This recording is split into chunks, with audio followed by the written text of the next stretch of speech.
kode mRNA itu sama dengan satu asam amino. Ada suara tetangga ya kedengeran? Gimana ini caranya ya? Nggak ininya. Oh gitu. Oke oke. Kedengeran suara saya semuanya? Ini ada berapa peserta kita? Ada berarti IPA-nya yang sekarang cuma ada Hanin sama Ataya ya, berdua aja. Oke, Hanin sama Ataya. Kita lanjut lagi yang tadi ya. Tadi sampai nomor 24 nih. Iya 24. Kalau nomor 25 pilih apa? Tadi udah dikerjain ini? Pas ini? Halo? Iya, Pak. Oh iya, udah dicoba tadi udah dikerjain pas sesi mandiri. Ini yang mana? 25-nya?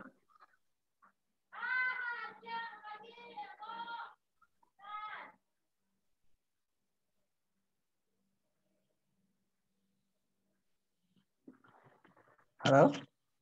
Iya. Oh iya. Dapat yang mana ini? Nomor 25-nya?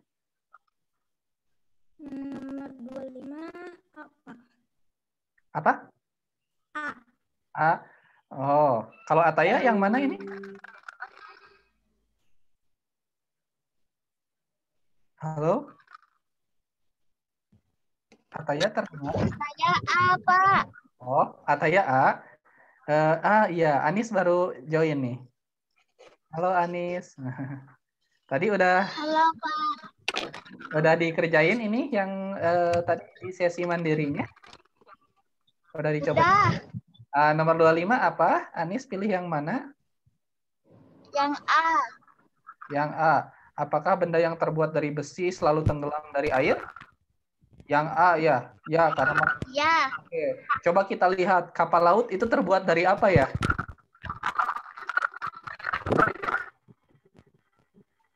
Dari besi. Tenggelam enggak tuh? Tidak. Berarti gimana tuh? Yang C. Yang C.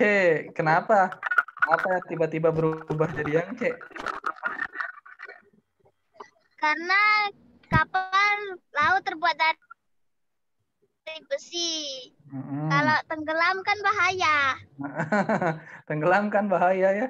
Ya betul. Jadi apa namanya benda yang terbuat dari besi belum tentu tenggelam, belum tentu tenggelam. Kalau bendanya kecil kayak jarum kayak gini gitu. Ini tenggelam. Kenapa? Betul karena massa jenis besi lebih besar daripada massa jenis air sehingga ini berat si besi yang segede jarum itu lebih besar daripada gaya apung yang dia terima. Karena kenapa gaya apungnya kecil? Karena volumenya kecil kan kata si Archimedes, gaya apung itu sama dengan berat zat cair yang dipindahkan atau yang tumpah gitu. Jadi kalau bendanya kecil, ini ada cat apa? Oh iya nggak apa-apa. Dari atas yang nggak apa-apa. Kalau bendanya kecil, berarti volume air yang dipindahkannya kecil. Kalau bendanya besar, berarti volume zat cair yang dipindahkannya besar. Sehingga gaya apungnya besar. Kayak gitu. Sehingga ini jawabannya adalah tidak, tergantung dari volume benda ya. Volume benda. Kalau yang D, tidak tergantung dari banyak air. Banyak air apa maksudnya? Banyak air yang dipindahkan sih iya. Gitu. Ini kurang lengkap ya kalau yang D. Tapi jawaban yang lengkapnya ini yang C. Oke, kurang lebih seperti itu. Kalau nomor 26 gimana ini nomor 26? Nomor 26 saya jawabnya C, Pak. C. Oke, Hanin C. Kalau Anis apa? C, Pak. C. Kalau Ataya yang mana ini? Sebentar, saya lihat dulu apakah Ataya ada. Oh, lagi ke belakang mungkin ya. Oke. Betul ya, ini massa jenis bendanya harus sama dengan massa jenis zat cair. Kalau massa jenis bendanya lebih besar, nanti si bendanya itu tenggelam ke bawah karena gaya beratnya lebih besar daripada gaya apungnya gitu. Oke, nice. Sekarang kita lihat selanjutnya nomor 27 nih, 27. Yang mana nih? Saya jawabnya apa? Kenapa A? Karena kalau proton itu tidak bergerak, Pak, tidak mengalir. Tidak mengalir gitu. Yakin tidak mengalir? Oke, proton itu nggak gerak, yang gerak itu elektron gitu ya. Iya. Oke, kalau Anis pilih yang mana ini?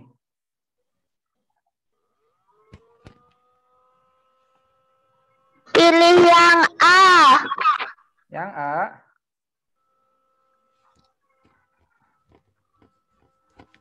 Oke, yang A betul.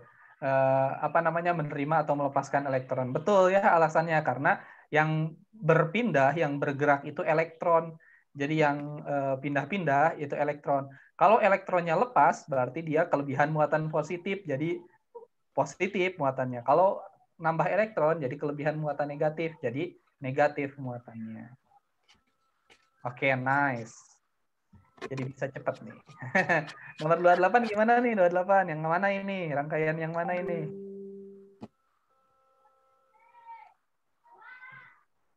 Apakah 1 2 3 seri atau 1 2 3 paralel atau 1 2 aja yang seri, yang mana ini? Kalau saya jawabnya yang apa? Hanin pilih yang A. Anis pilih yang mana nih? Yang B. Kenapa B?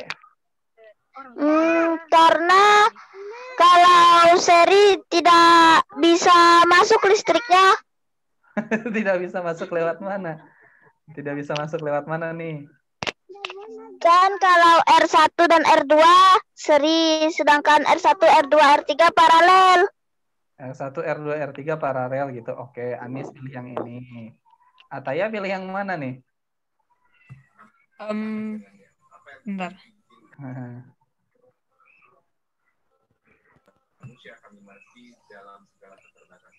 Tapi gimana? kalau misalnya mereka semua seri, yang R3 itu kan terpisah sama R1. Jadi gimana ya?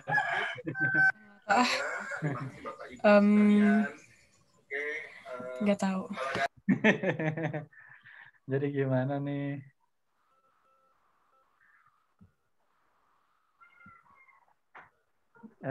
Milih yang mana jadinya kalau ada soal yang gini? Antara A sama D, tapi nggak tahu. Nggak yakin gitu. Nggak yakin gitu ya? Oke, kita lihat nih. Kita lihat. Kalau ini baterai, nanti si arus listrik ngalir ke sini kan, set ke sini, ke sana.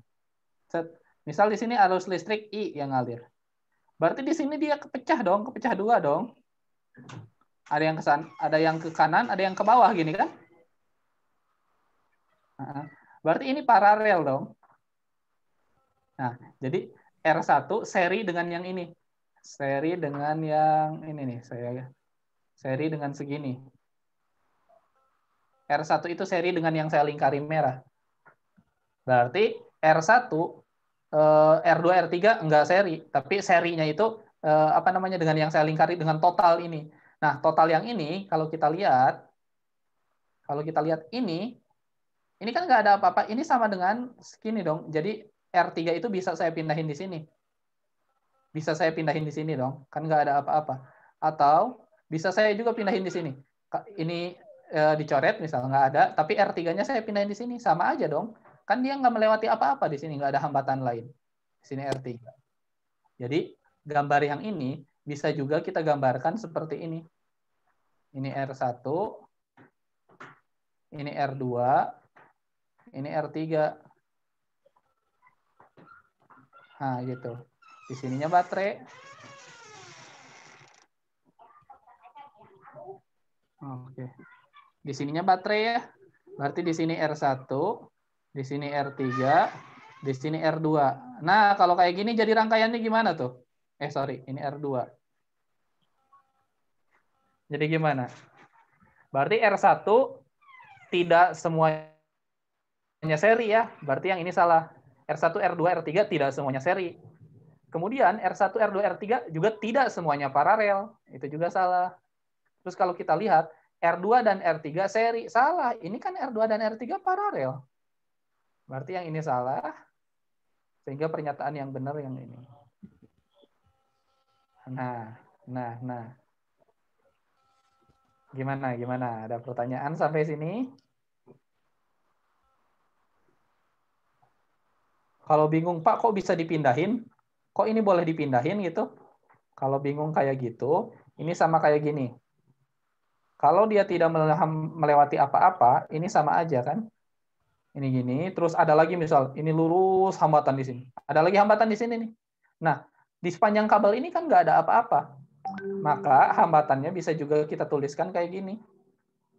Dipindahin, dideketin. Nah, sama aja kan? Yang ini dipindahin ke sini. Sama aja sebenarnya. Kalau tidak melewati hambatan apa-apa, boleh kita seperti itu. Boleh dipindahin. Sehingga yang ini juga, yang ini, R3 yang ini, bisa saya tulis di sini. Oh, nggak enak ditulis di sana mah. Ya udah, hapus dulu.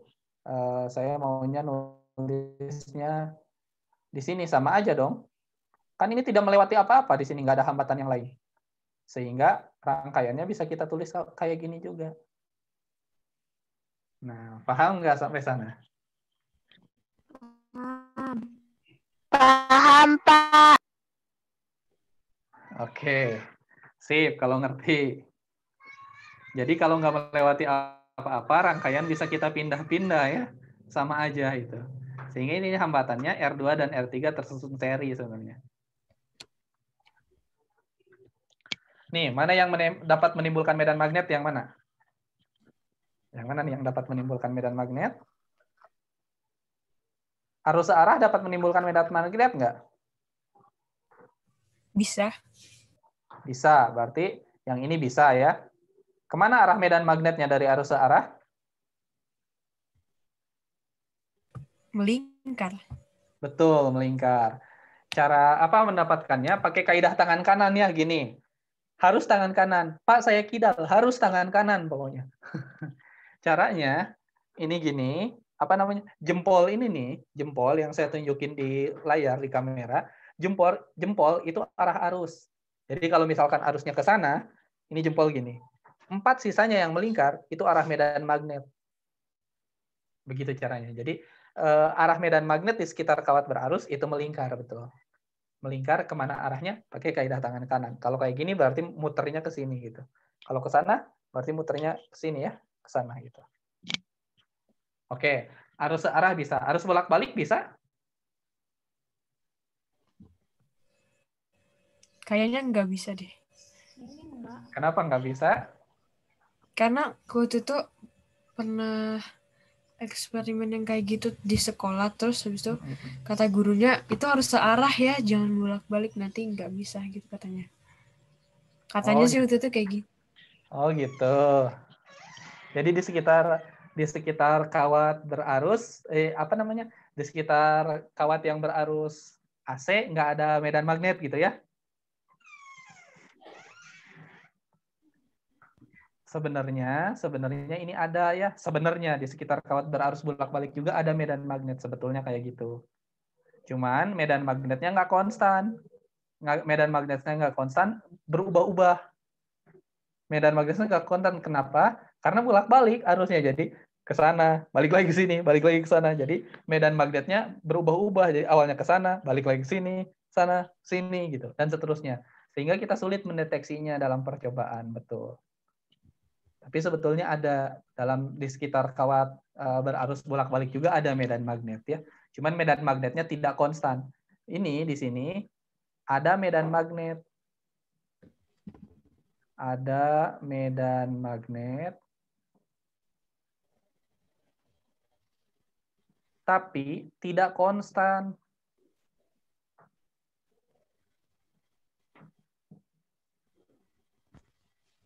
Nah, di sini pertanyaan di soalnya, yang dapat menimbulkan medan magnet. Menimbulkan medan magnet berarti asal ada medan magnet dong. Nggak peduli dia konstan atau tidak. Karena pertanyaannya yang dapat menimbulkan medan magnet. Berarti yang ini juga ada medan magnetnya. Kalau muatan yang bergerak lurus, ada medan magnetnya nggak?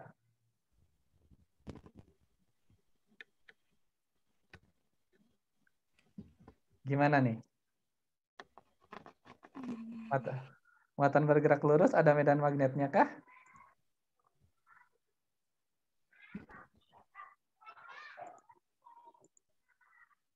Ayo.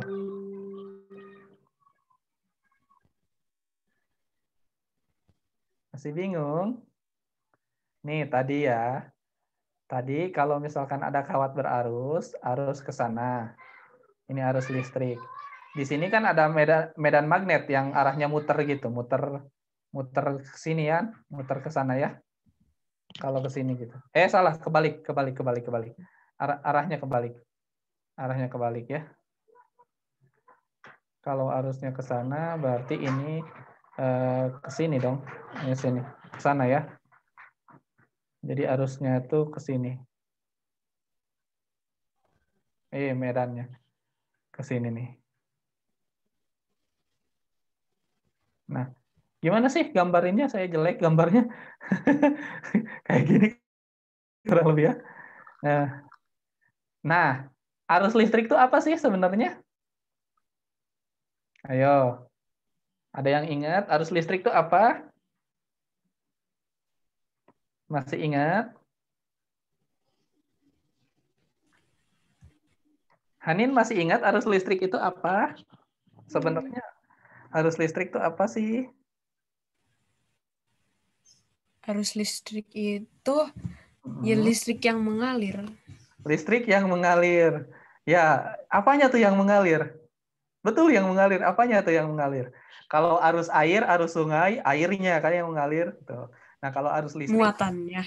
Betul, muatannya yang mengalir. Betul itu. Jadi arus listrik itu sebetulnya adalah muatan yang mengalir. Jadi kalau misalkan di sini ada arus listrik, di sekitar kawat berarus di sini ada medan magnet kan? Nah, di dalamnya itu sebenarnya adalah muatan yang mengalir. Kalau muatan mengalir ini sama dengan muatan yang bergerak lurus ya di kawat lurus ini. Sama kan? Ini kawat lurus. Terus muatan yang bergerak lurus sebenarnya ini arus. Muatan yang bergerak lurus di sini itu arus. Berarti ini ada juga dong medan magnet. Di sekitar muatan yang bergerak lurus juga ada medan magnet. Nah, kalau yang nomor 4, muatan yang bergerak melingkar. Sama aja, cuman dari sini nih. Ini kawat berarus. Kalau kawatnya saya lingkarin, puterin kayak gitu, ini ada arus. Berarti di sekitar kawat ini masih ada medan magnet kan? Masih ada medan magnet. Nah, medan magnetnya itu ya karena ada arus. Sehingga yang ini juga, muatan yang bergerak melingkar, dapat menimbulkan medan magnet. Jadi jawabannya, yang mana nih? Yang D. Yang D. Ya, D. Semuanya bisa ya. Jadi semuanya ini dapat menimbulkan medan magnet. Kurang lebih seperti itu. Oke. Sekarang kita lihat nomor selanjutnya nih. Apa katanya? Oh ini nomor 30. Seutas kawat yang dialiri arus listrik dengan arah ke barat diletakkan dalam medan magnet yang arahnya ke atas. Barat, atas. Gaya yang dialami kawat tersebut kemana nih?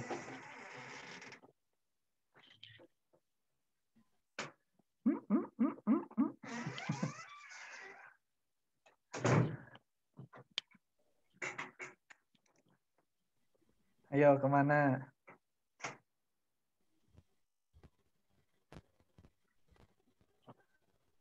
Kiri, kanan, atas, bawah? Utara, selatan, kemana? Tadi pilih yang mana? Hanin pilih yang mana, Hanin? Tadi. Sebentar, Pak. Gini. Ataya yang mana ini? Nggak tahu, saya lupa.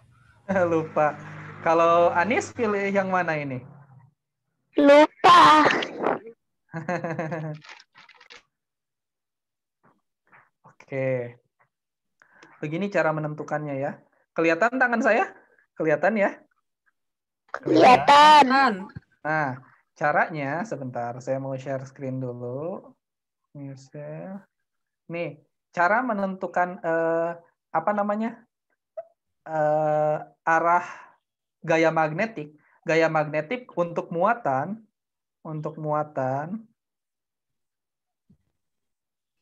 ini muatan untuk muatan gaya magnetiknya ya, saya kasih judul di sini. Kok ininya nggak bisa dipindah? Sebentar. Saya pindahin dulu. Di sini gaya magnetik itu gaya Lorentz. Gaya magnetik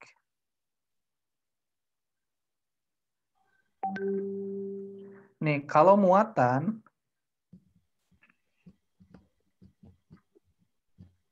cara mencarinya gaya magnetiknya Q V B, dengan Q-nya muatannya, V kecepatan, dan B medan magnet. Kalau kawat berarus, ini kawat berarus, gaya magnetiknya F sama dengan I itu arus listrik, L itu panjang kawat, dan B itu medan magnetnya.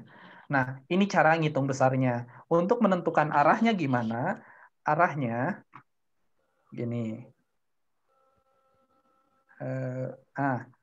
Arahnya kita tentukan pakai kaidah tangan kanan. Harus tangan kanan. Meskipun kalian kidal harus tangan kanan. Nah, contoh soal yang ini nih, apa namanya? Nomor 30, seutas kawat yang dialiri arus listrik berarah ke barat dalam medan magnet arahnya ke atas. Oke, ke atas. Berarti ini kita pakainya yang ini apa namanya? Kawat berarus, karena kawat berarus yang dialiri listrik di sini, bukan muatan yang bergerak. Caranya arahkan 4 jari ini nih, 4, 1, 2, 3, 4 nih ya, 4 jari ke arah ini, ke arah arus. Arusnya kemana nih? I-nya itu arus. Jadi ke arah yang pertama. Di soal ini katanya ke arah barat. Barat di mana berarti? Kalau kita duduk di sini berarti ke sana ya? Kalian ke arah barat di mana coba? Arah barat yang kalian? Ke depan. Gini, ke depan, arah baratnya boleh ke depan kayak gitu. Pokoknya arahkan kan di soalnya ke arah barat, di soal ya, di soal yang ini. Di soal yang ini. Di soal yang di sini katanya ke arah barat nih. Mana ya? Ya, ke arah barat di soalnya. Jadi kita arahkan 4 jari ini ke arah barat. Kenapa? Di soalnya ke arah barat. Kalau saya arah baratnya ke sana, berarti ke sana nih. Selanjutnya, lipat tangan ke arah medan magnet. Ini medan magnet kan? Lipat tangan ke arah medan magnet. Di soal disebutkan tangannya, maksudnya 4 jarinya ya, bukan tangan keseluruhan. 4 jarinya ini ke arah medan magnet. Nah, di soal disebutkan arah medan magnetnya ke atas. Arah medan magnetnya ke atas. Berarti saya ngarahinnya salah dong. Harusnya gini. Biar apa? Biar bisa saya lipat ke atas. Gini. Sisa 1 kan jempol. Jempol ke sana. Ke sana itu berarti saya di arah utara. Coba yang kalian bener enggak?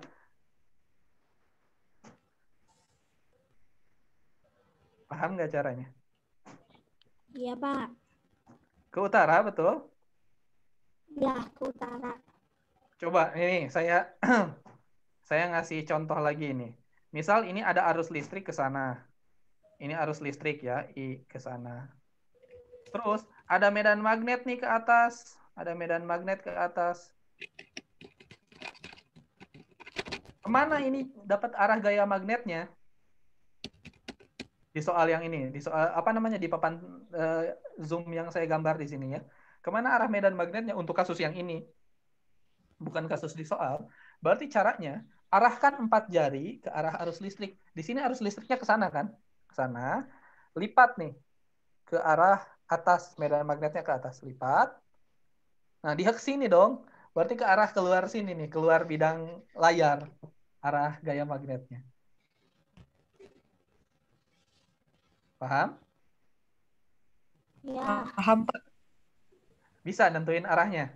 Paham, Pak. Bisa. Nah, ini bedanya apa namanya? Bedanya apa sama yang muatan? Kalau arah arus di sini I, kita 4 jari ini ke arah apa namanya? Ke arah arus. Kalau muatan doang yang bergerak, 4 jarinya itu ke arah kecepatan dulu. V ini kan nggak ada arahnya nih. V kecepatan ada arahnya, jadi ke arah kecepatan dulu, kemudian baru dilipat ke arah medan magnet. Caranya sama seperti itu. Oke. Kalau sudah paham, berarti yang ini tadi jawabannya ke barat, kemudian lipat ke atas, ke utara ya hasilnya? Ya. Oke. Itu kurang lebih. Nah. Kalau yang ini tadi yang mana jawabannya? Yang 31 tuh?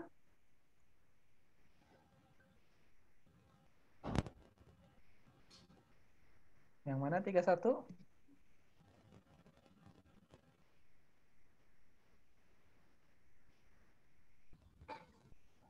Anis, pilih yang mana? Anis? Kayaknya A deh, Pak. Ataya Kalau pilih nggak salah. Hanin? Saya pilih C, Pak. C. Anis? Pilih A, Pak. Pilih A. Oke, kita lihat di sini katanya ada benda bergantung, bergetar.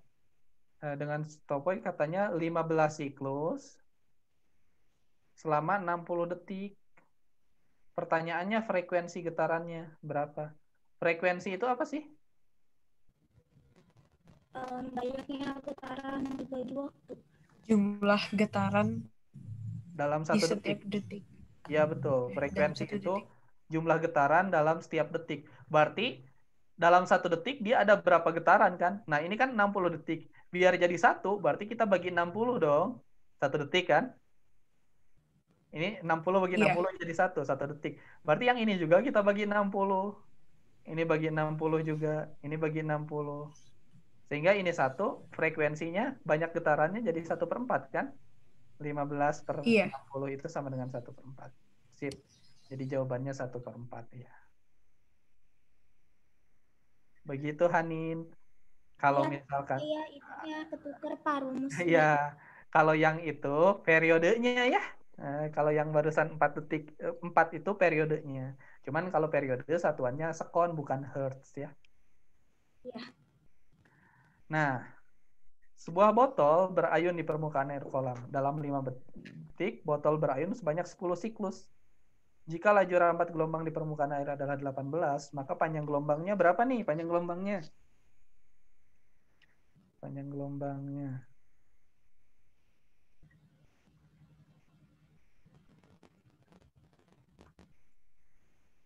Dapat berapa?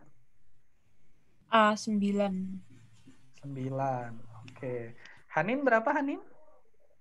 9. Dapat 9 juga. Kalau Nisa, Anis? Saya A, Pak. 9 juga ya, oke. Ini bisa? Perlu dijelasin? Bisa yang ini? Bisa. Bisa, oke. Kalau bisa, alhamdulillah. Berarti ini tinggal kita pakai persamaan.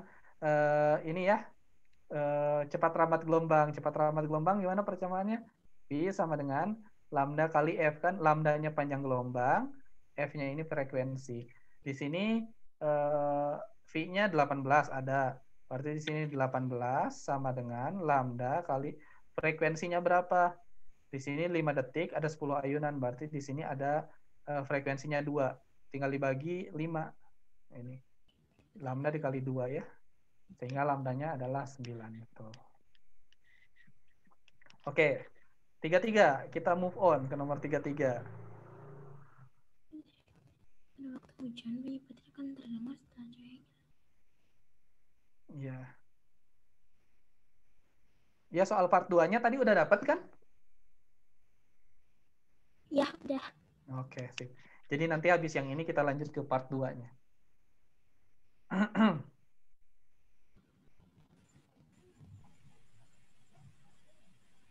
Yang mana nih? Saya pilih yang D, Pak. Cepat rambat cahaya jauh lebih cepat daripada cepat rambat bunyi. Oke. Saya pilih yang D juga, Pak. Ya. Ataya Dek juga. Nggak tahu. Bentar. Eh? Coba aku baca lagi. Oke, boleh.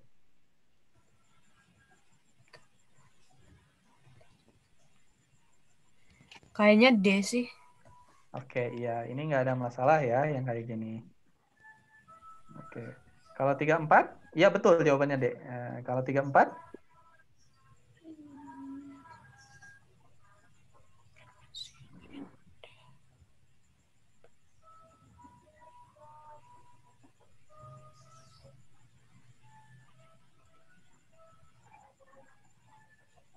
A. Mejiku Hibiniu.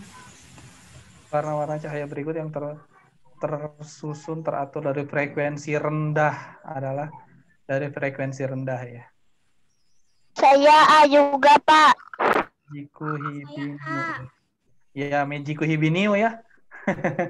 Ya, itu urutannya Mejiku Hibiniu itu susunan dari yang frekuensinya rendah ke frekuensinya tinggi, atau dari yang energinya rendah ke energinya tinggi, atau dari yang panjang gelombangnya besar ke panjang gelombangnya kecil. Begitu. Ini kalau warna spektrum cahaya tampak apa namanya? Ini Mejiku Hibiniu. Kalau spektrum gelombang elektromagnetik secara umum apa aja nih urutannya dari yang frekuensinya tinggi ke frekuensinya rendah, ada apa aja? Dari yang tinggi ke rendah. Iya, dari yang tinggi ke rendah. Masih ingat? Tunggu. Kalau itu berarti...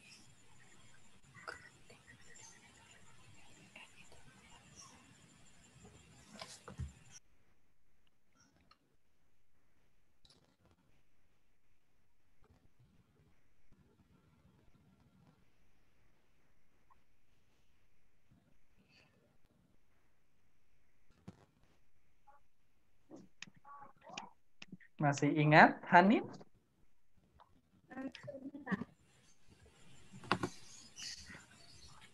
Atau Nisa mungkin? Anis ya, lupa. Maaf. Belum, Pak. Apa? Belum ingat. Belum. Oh iya, gelombang elektromagnetik ya, gelombang elektromagnetik secara umum. Apa? Ayo. Ini nih saya kasih clue nih. G awalnya. Terus R nih. Itu U, Terus U. T, T ya. Masih ingat Ataya yang? Gruti rada teler. Iya Gruti betul rada sekali. teler. Gruti rada teler ya. Masalahnya itu saya lupa R yang terakhir itu apa. Radio ya. Oh iya, radio. Lupa. Ini apa namanya? Urutan spektrum elektromagnetik dari yang frekuensinya tinggi ke frekuensinya rendah. G-nya itu apa? G-nya itu sinar gamma ya. Gamma atau yang kayak gini nih, gamma. Nah, suka ditulis gitu. R-nya itu sinar Ronsen.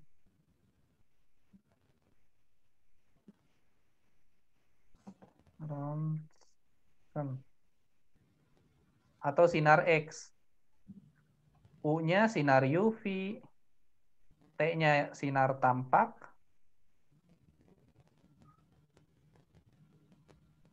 I-nya itu infrared ya.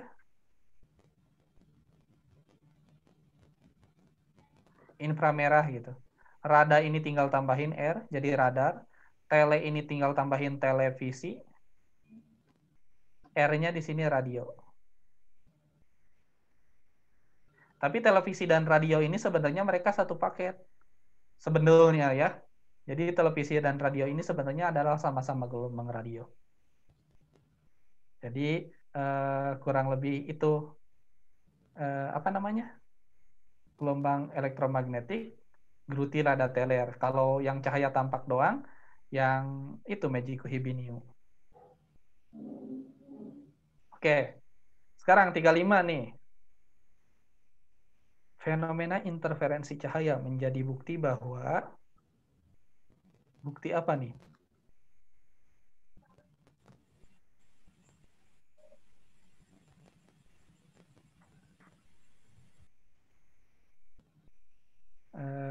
Anis, bukti apa ini? Hanin? Ataya, bukti apa? Kayaknya B deh, Pak. Cahaya mempunyai sifat gelombang. Cahaya. Menurut Maaf Pak, sinyal saya agak jelek. Oh, oke, nggak apa-apa.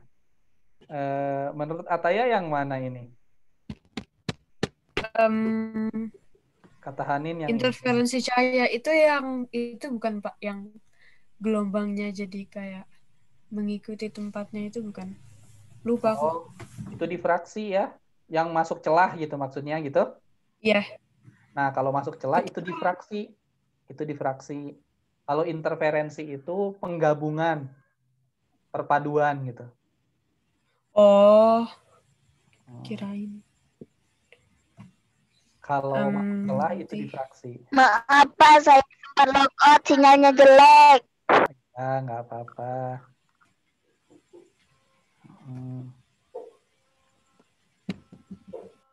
Menurut Hanin katanya yang B yang ini.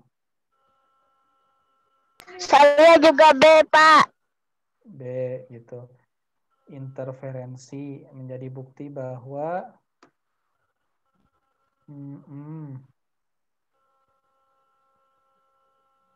gimana? Sudah ingat atau ya? belum Pak, bentar.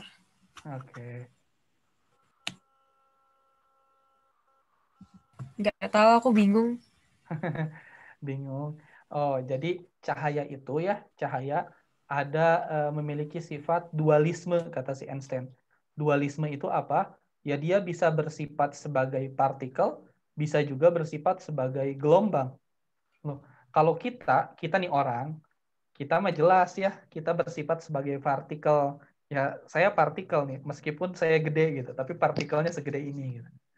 Nah, kalau cahaya, dia bisa bersifat sebagai partikel, bisa juga sebagai gelombang. Apa buktinya bahwa dia bisa bersifat sebagai partikel? Buktinya, kalau cahaya bersifat partikel, bentar, saya share lagi, share screen ya. Ini nih. Cahaya bersifat sebagai partikel. Cahaya ini sebagai partikel.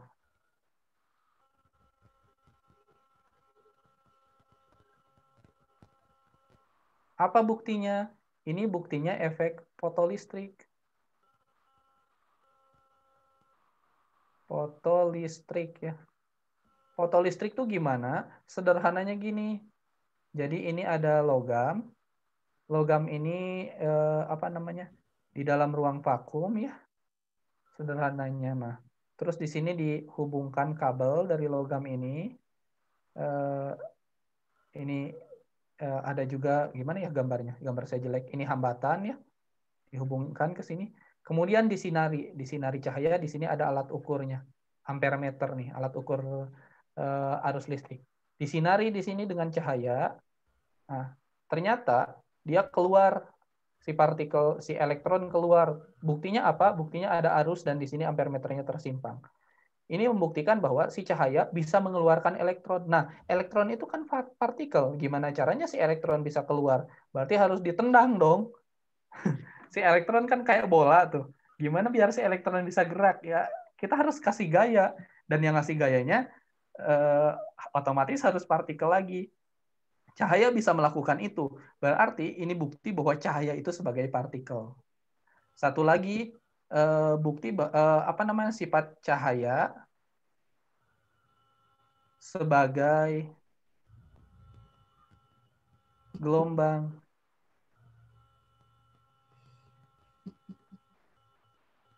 Apa buktinya? Ada beberapa fenomena. Fenomena yang pertama itu bisa yang tadi Ataya sebutkan difraksi ya. Difraksi itu apa? Difraksi itu peristiwa gelombang melewati celah yang kecil tapi tetap masuk gitu. Difraksi cahaya kan ada. Jadi kalau cahaya bisa mengalami difraksi, berarti cahaya itu gelombang. Kita sebagai partikel, kita nggak akan bisa masuk nih kalau melewati celah yang celahnya kecil. Contoh, ada pintu. pintunya ukurannya cuma 3 cm, padahal badan saya gede. Saya kan nggak akan bisa masuk, didorong-dorong juga. Itu karena saya sebagai partikel. Tapi cahaya, panjang gelombangnya misal 600 nanometer, dia bisa melewati celah yang ukurannya 200 nanometer. Bisa itu cahaya kayak gitu.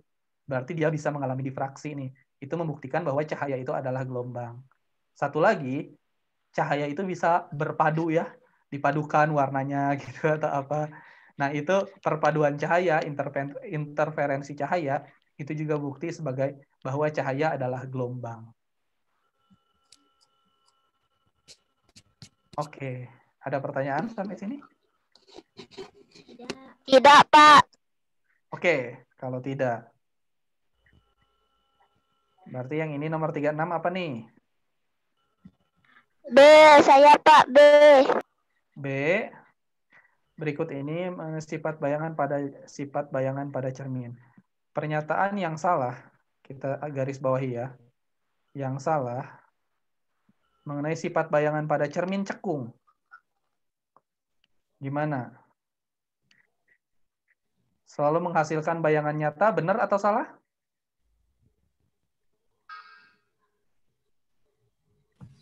Mengumpulkan cahaya? Salah. Nggak selalu nyata. Ya, nggak selalu nyata ya. Nggak selalu nyata, tapi ini yang salah. Bisa maya juga kan? Ya, bisa maya juga ya. Ini berarti ini salah. Bisa maya juga. Mengumpulkan cahaya benar atau salah? Cermin cekung? Benar. Benar. Benar, berarti ini benar. Bisa menghasilkan bayangan yang tegak, yang sama tegak dengan benda, benar? Benar ya? Iya. Kan ya, suatu saat bisa tegak, suatu saat bisa terbalik juga kan? Bisa menghasilkan bayangan maya. Iya. Kan jawabannya bisa, bisa ya. Berarti yang salah yang mana? Satu ya. Selalu A. menghasilkan. Ya, A, betul. Jawabannya A. Yang salah.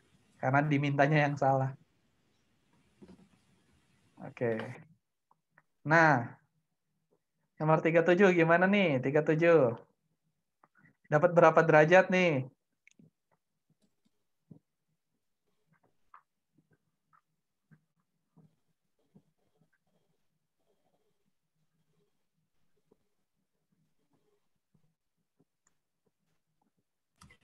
Enam 60 juga bukan, Pak? 60, Pak. 60 juga. Soalnya kan 60, Pak. 60 juga. Coba kita lihat ya. Saya dapatnya 0 derajat nih. Kenapa ya? Coba kita lihat. Tapi kan dia membentuk sudut 60 derajat ya. Jadi gimana? Jadi di ujung. Bentar.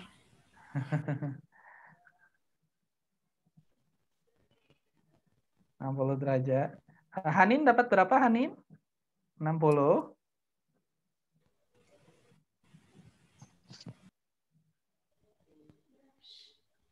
Oh, udah diambil nggak? Makasih.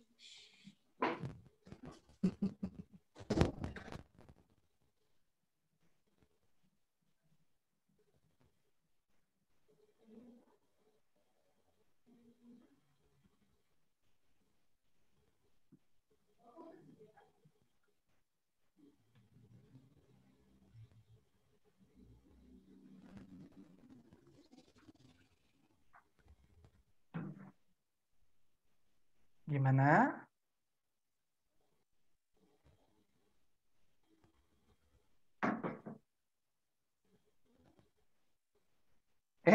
Hilang? Oh, sebentar. Oke, saya buka whiteboard lagi.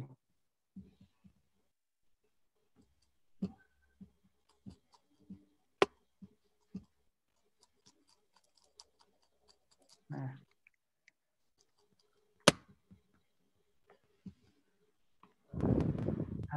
Anis dapat 60. Iya. Iya. Hanin dapat berapa, Hanin? 60, Pak. 60 juga. Oke. Ataya 60 lagi. Sebenarnya agak ragu-ragu lagi sih, soalnya kan dia membentuknya dua cerminnya membentuk 60 derajat. Terus datangnya 60 derajat juga. Nah, oke. Ini gimana balikinnya ya?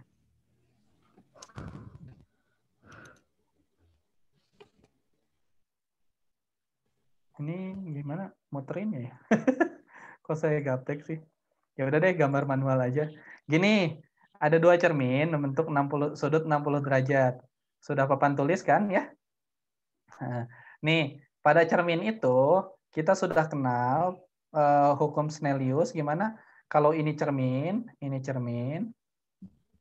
sudut datang akan sama dengan sudut pantul kan? Iya. Nah, tapi Iya. ada tapinya. Diukurnya itu harus terhadap garis normal. Garis normal itu apa? Garis yang tegak lurus bidangnya. Jadi kalau ini cerminnya kayak gini, ini garis normalnya. Garis normalnya yang ini. Kalau cerminnya miring gini, berarti garis normalnya yang ini dong. Paham? Paham. Apa namanya? Ini cermin. Kalau cerminnya miring lah ke sini misal, berarti garis normalnya itu yang ini nih. Nah, gitu. Kan garis normal itu garis yang tegak lurus cermin. Nah, kalau cerminnya datar kayak gini, sudut datang theta di sini, theta i akan sama dengan theta r. Theta insiden sama dengan theta reflection gitu ya. Sinar datang akan sama dengan sudut sinar datang sama dengan sudut sinar pantul. Tapi diukurnya harus terhadap garis normal. Nah, sekarang kalau di sini ada dua cermin, ini cermin pertama, ini cermin kedua, mereka membentuk sudut 60 derajat. Ini cermin 1, ini cermin 2. Berarti cermin 1 garis normalnya ke atas sana ya. Cermin 2 mah garis normalnya yang ini dong. Saya hapus dulu deh yang ini.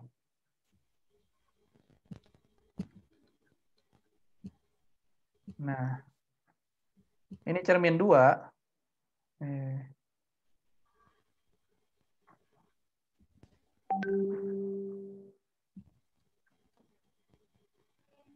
Ini garis normalnya yang ini dong.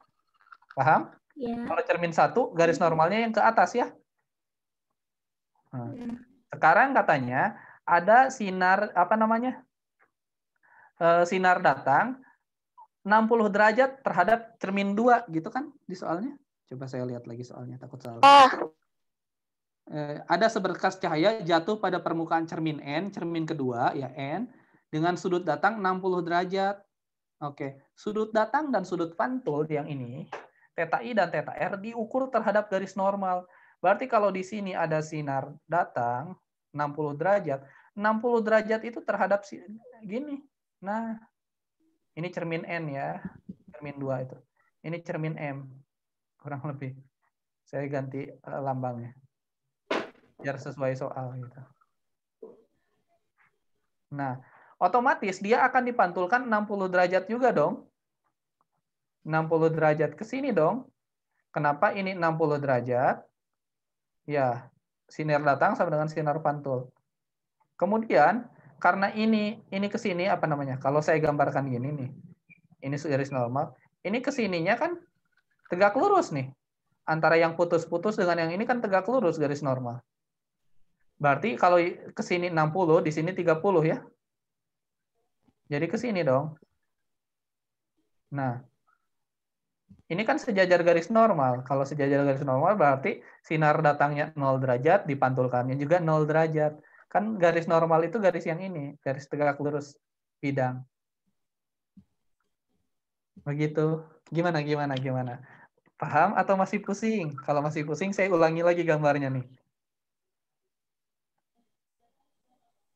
Kebayang?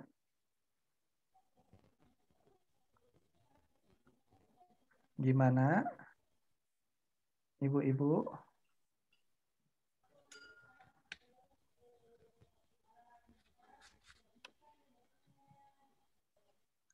Oke, kalau masih pusing sebentar.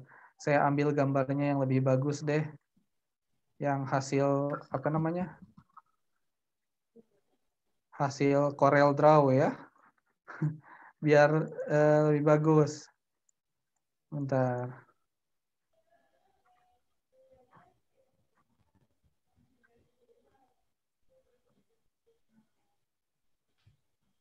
Nih, saya snip dulu. Sniffing tuh.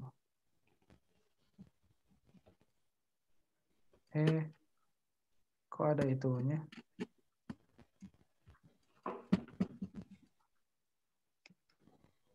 Nah ini nih.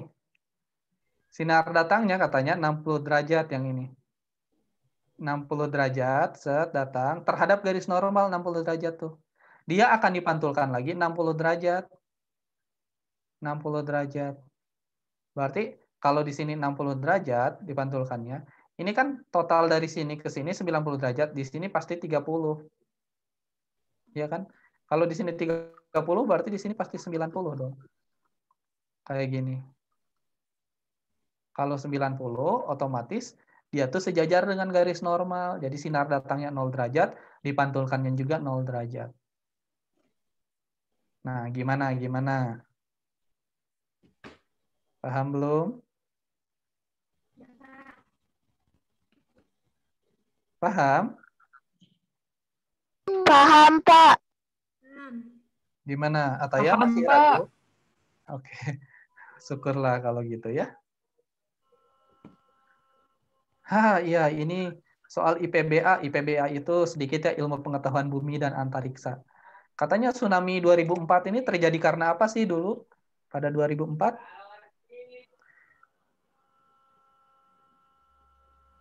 Udah lahir belum 2004? Belum. Belum ya. Belum. Kenapa tuh tsunami 2004 di Aceh dulu ada tsunami? Karena apa katanya? Nggak tahu, Pak. Nggak tahu. Gak tahu ya. Gak tahu. Mana saya tahu. Orang dulu saya belum lahir, Pak. Jadi tsunami 2004 itu terjadi karena lempeng bumi dulu saling bertabrakan. Di Aceh tuh di bawah laut Aceh ya ada 2 lempeng bumi nih. Dia tuh saling bertabrakan gitu. Cut kayak gini. Gempa Tabrakan. bumi ya, Pak? Betul gempa bumi, tapi gempa buminya itu disebabkan karena lempeng bumi saling bertabrakan. Jadi ini lempeng bumi kan 2 lempeng bumi itu saling gerak. Ini bertabrakan gini, cerot.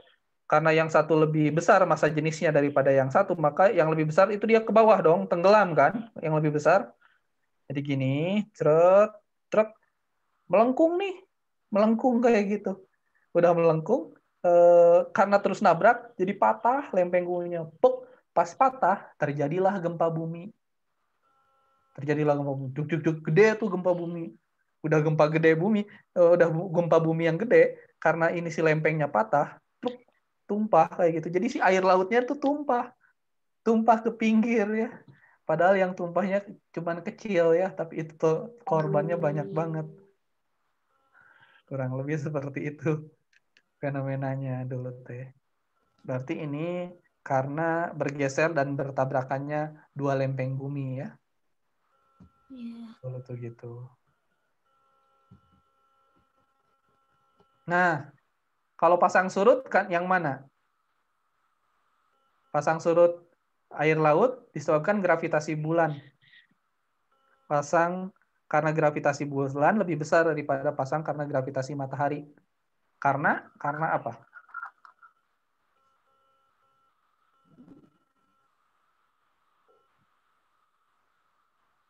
Kenapa nih? Ya biasanya orang-orang yang di pantai gitu suka ada kadang si air laut surut, kadang pasang gitu ya. Nah, pasang surut itu karena gravitasi bulan katanya lebih gede daripada pasang surut karena gravitasi matahari. Kenapa tuh bisa kayak gitu?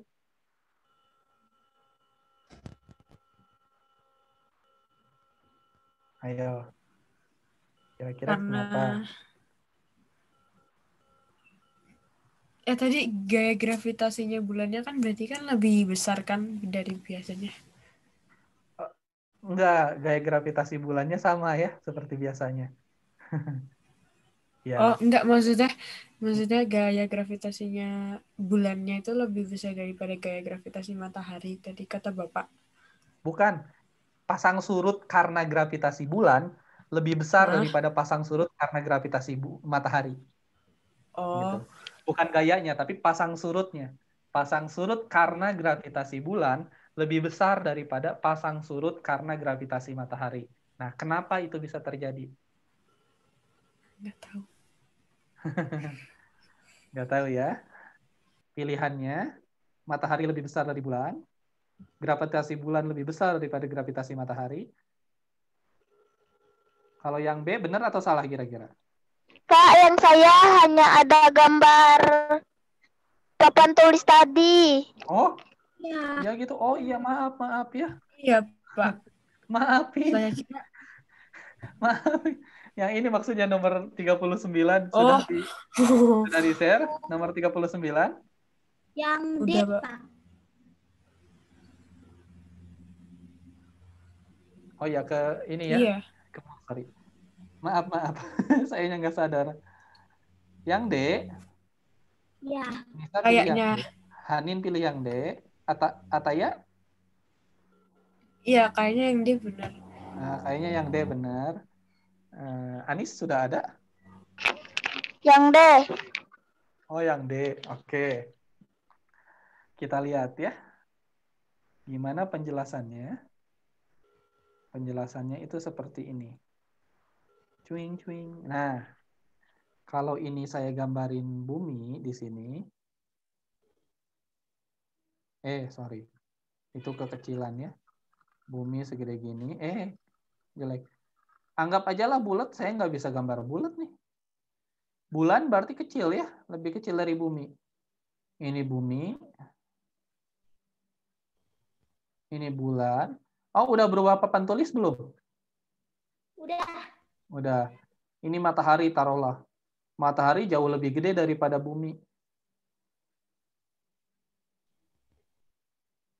Nah, gitu. Sekarang ini nih antara matahari, bumi dan bulan ini mereka ada gravitasi, ada gaya gravitasi. Jadi sebenarnya si bulan narik si bumi, si matahari narik bumi juga. Cuma nih kalau kita lihat bulan dia narik bumi yang gede. Otomatis dong kalau misalnya bulan ini nyubit, taruhlah nyubit ya. Ini bumi ini kayak balon. Ini kayak balon. Balon dicubitnya berarti kecil dong sama si bulan. Kan bulan lebih kecil, jadi dia cuma bisa nyubit di sini doang nih. Saya warnai beda. Saya dicubit di sini doang. Sama daerah sininya kira-kira. Nah, apa yang terjadi kalau ini balon, saya cubit daerah pinggirnya doang. Gini, ditarik gitu. Tapi bagian pinggir ininya doang nih. Apa yang terjadi pada si balonnya?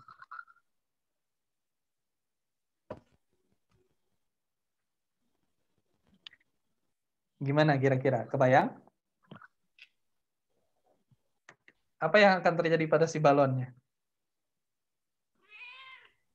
Jadi lonjong, Pak. Jadi lonjong, betul. Jadi penyok ya. Jadi si ininya jadi penyok gitu. Jadi lonjong kayak gitu, dicubit di bagian ini. Nah, lonjongnya itulah penyebab si pasang surut air laut bulan lebih gede. Kenapa? Karena di sini yang ditarik-tariknya itu ternyata adalah air. Kalau misalkan dia narik tanah, kan sulit ya narik tanah. Makanya yang ketariknya itu air. Saat airnya itu lonjong ke sini dan ke sebelah sini, si airnya itu bengkak. Makanya air di pantai jadi naik, jadi pasang gitu karena bengkak.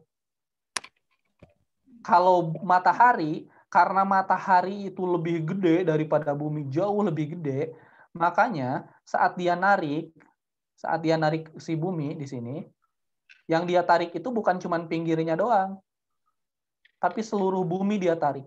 Seluruh bumi ketarik. Kan matahari gede, bumi kecil. Jadi seluruh bumi ketarik dengan gaya yang sama. Nah, kalau ini balon ditarik seluruhnya dengan gaya yang sama. Jadi lonjong enggak? Enggak ya, karena ditarik semuanya sama di sini. Enggak lonjong. Nah, makanya pasang surut oleh matahari itu kecil dibandingkan dengan pasang surut dari bulan. Karena gaya dari matahari itu merata pada seluruh bumi. Karena mataharinya jauh lebih gede daripada bumi. Sebaliknya kalau dari bulan tuh lebih kecil daripada bumi. Sehingga dia bisa nariknya bagian pinggir-pinggirnya doang. Narik bumi tapi nggak ketarik gitu. Ibaratnya mau meluk pohon yang gede tapi nggak sampai gitu tangannya. Jadi ya udah deh nyubit aja gitu. Nah, kurang lebih kayak gitu ya. Sehingga jawaban yang tepat itu yang ini. Kenapa pasang surut dari bulan lebih gede? Itu karena matahari jauh lebih besar daripada bulan.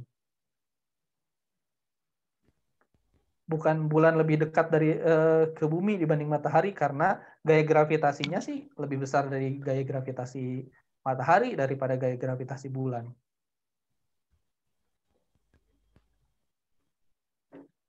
Oke. Sekarang nomor 40. 40 yang mana tuh?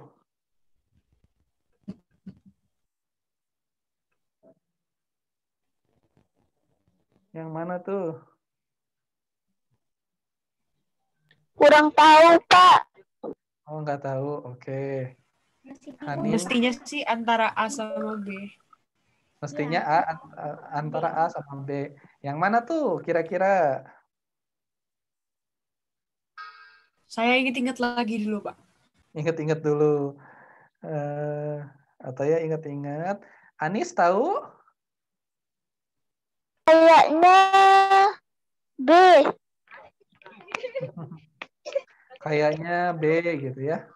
Iya, Pak. Kayaknya B deh. Nah, Fusi itu kan yang penggabungan atom kan? betul sekali. Ya, jawabannya betul B ya. Ini, sorry, kecoret lagi. Kalau fusi, ini penggabungan.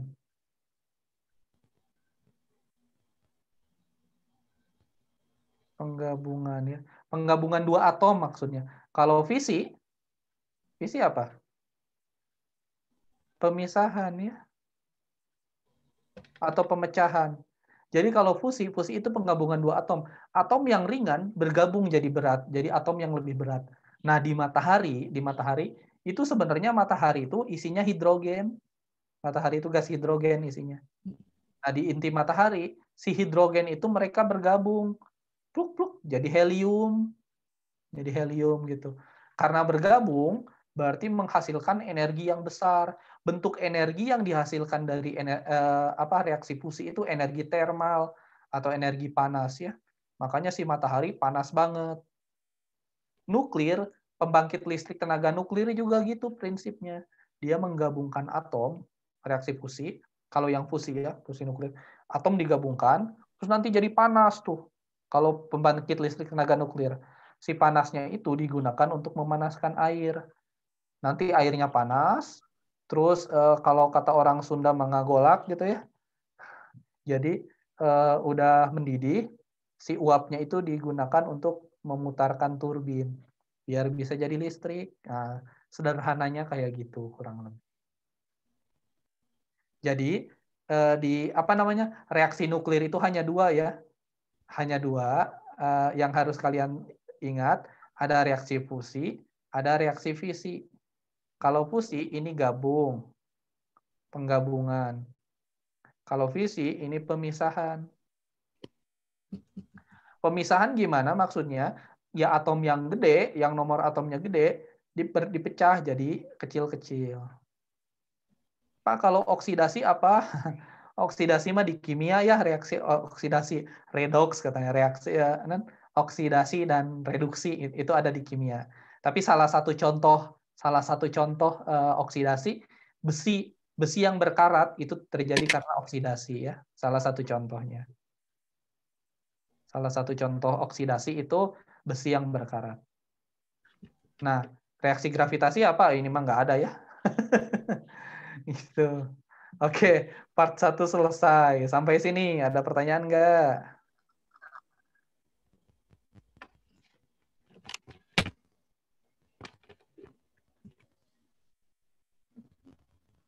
Kalau nggak, kita lanjut nih ke part 2 nih. Siap, lanjut?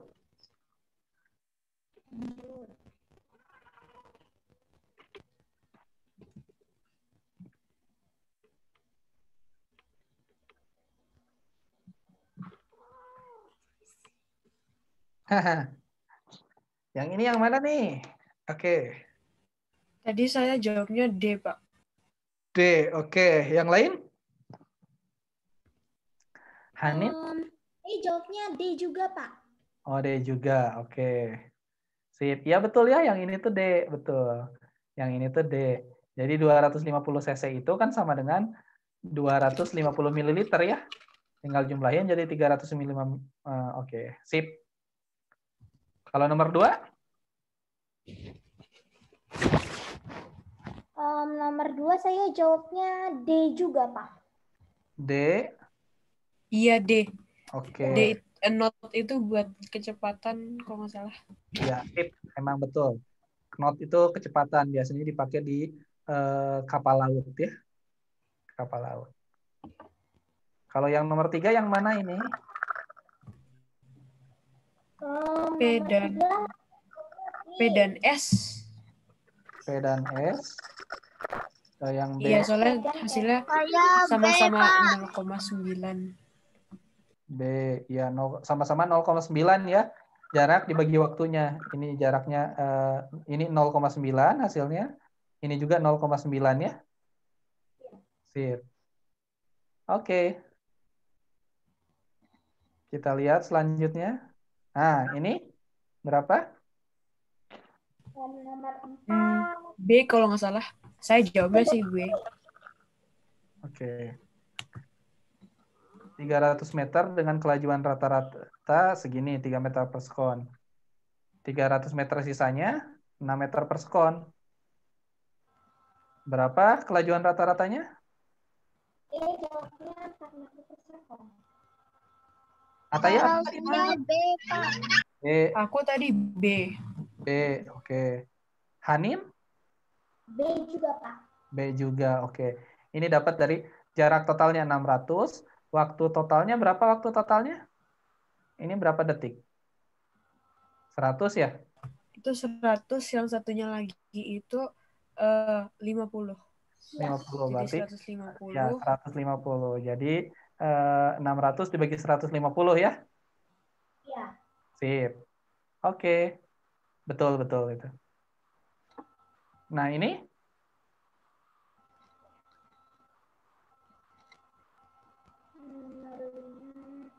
Kalau Yang saya D. D, Pak. Delta. delta. Ataya delta. Hanin yang mana? D, Pak. B. Anis yang mana? Yang delta. Delta atau B? Saya D. B. Oh, oke, B. Kita lihat di sini. Kuncinya adalah dengan percepatan konstan nih. Bukan kecepatan konstan. Kalau percepatan konstan berarti kecepatannya yang selalu berubah dengan konstan. Kalau yang ini salah ya. Kenapa salah? Karena posisinya tetap artinya ini bendanya diam. Kalau ini kecepatan konstan. Kecepatannya konstan yang ini. Ini salah juga. Kalau yang ini posisi terhadap waktu kalau miring kayak gini ini kan GLB tadi. Kalau GLB artinya kecepatan konstan, berarti yang ini salah juga. Berarti yang betul yang ini iya. Karena kecepatannya selalu berubah terhadap waktu secara konstan. Jadi grafik VIT-nya itu yang ini ya. Gerakan indra itu berarti yang D. Sip. Nice. Oke. Kalau yang ini yang mana nih? QR kalau nggak salah. Lupa sih. B, Pak. QR. Saya Ya. B, Pak. B, kenapa B? Di manakah benda mengalami percepatan paling besar? Karena Q menanjak, jadi kecepatannya juga harus besar. Q menanjak, jadi kecepatannya juga harus besar gitu. Ataya kenapa pilih B? Soalnya kalau dari Q ke R itu kan dia kan tadi katanya percepatan paling besar, berarti Betul. ada maksudnya kayak pertambahan kecepatannya juga mesti harus paling besar gitu. Terus yang paling besar QR karena dia naiknya paling besar, paling signifikan gitu. Kalau aku Oh gitu, oke. Ini, ting, terus ting. Nah, ini taruhlah grafik V, ini grafik T, grafik VT ya. Saya punya garis A, terus punya garis B. Ini A, salah ternyata. Ini A, ini B. Nah, kalau dari grafik yang, bukan yang ini ya, bukan yang di soal. Yang ini, mana yang percepatannya lebih besar? Yang A atau B yang saya gambar tuh? B. Kenapa yang B? Karena itu lebih apa ya? Lebih beda sudutnya sih, beda sudutnya. Sudutnya itu paling besar. Yang B itu lebih Betul, besar sudut. lebih miring ya. Jadi, semakin dia miring, semakin mendekati sumbu Y, percepatannya itu akan semakin besar kalau dari grafik VT ini. Nah, pertanyaannya di sini, mana yang paling miring di grafik yang ini? Kelihatannya. Mana yang paling Yang miring? QR. Pilihannya cuma QR atau RS kan? Karena ST dengan PQ ini nggak mungkin lah. Ini kalah miring mereka. Ini PQ dengan ST kalah miring sudah. Lihat ya, yang Tapi mana yang kalau lebih miring? yang RS itu kan dia perlambatan karena kecepatannya menurun, jadi akan lebih kecil. Malah minus negatif nilai. Oh gitu. Oke, oke.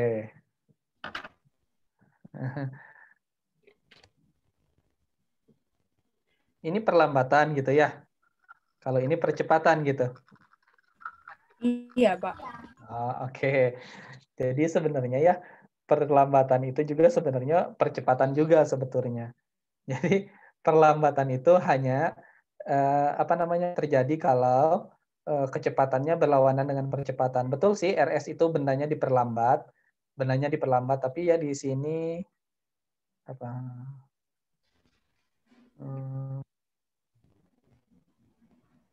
Pada bagian manakah? Nah, percepatan itu sebenarnya didefinisikan sebagai perubahan kecepatan setiap satu satuan waktu. Ini percepatan definisinya seperti ini. Ini kan percepatan kayak gini kan? Iya. Percepatan ini kayak gini sebenarnya. Jadi sebenarnya perlambatan juga itu percepatan sebetulnya. Karena nggak ada karena nggak ada sebenarnya definisi perlambatan, adanya itu percepatan. Cuman kalau delta V-nya itu negatif berlawanan dengan arah kecepatan, ya kita sebut itu diperlambat kayak gitu. Tapi sebenarnya itu adalah percepatan. Sebetulnya kayak gitu.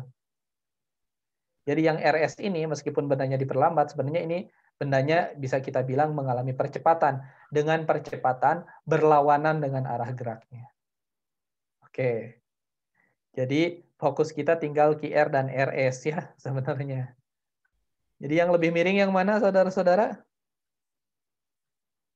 Ya kalau dibilang lebih miring sih lebih miring RS. Ya, betul.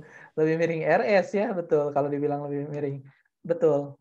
Jadi percepatan yang lebih besar yang mana? Ya RS ini. Kenapa? Karena ini artinya perubahan kecepatannya lebih besar setiap satu satuan waktunya ketimbang QR. Kurang lebih seperti itu. Jadi ini QR percepatan pada bagian QR ini lebih besar daripada RS ini lebih besar daripada percepatan pada bagian QR yang ini. Begitu kurang lebih. Gimana? Paham? Paham. Paham, Pak. Baiklah. Jadi RS ya. Betul itu diperlambat, betul emang. Tapi itu tuh percepatan gitu. Oke. Nomor 7, kita lihat nomor 7. Pilihan yang mana tadi?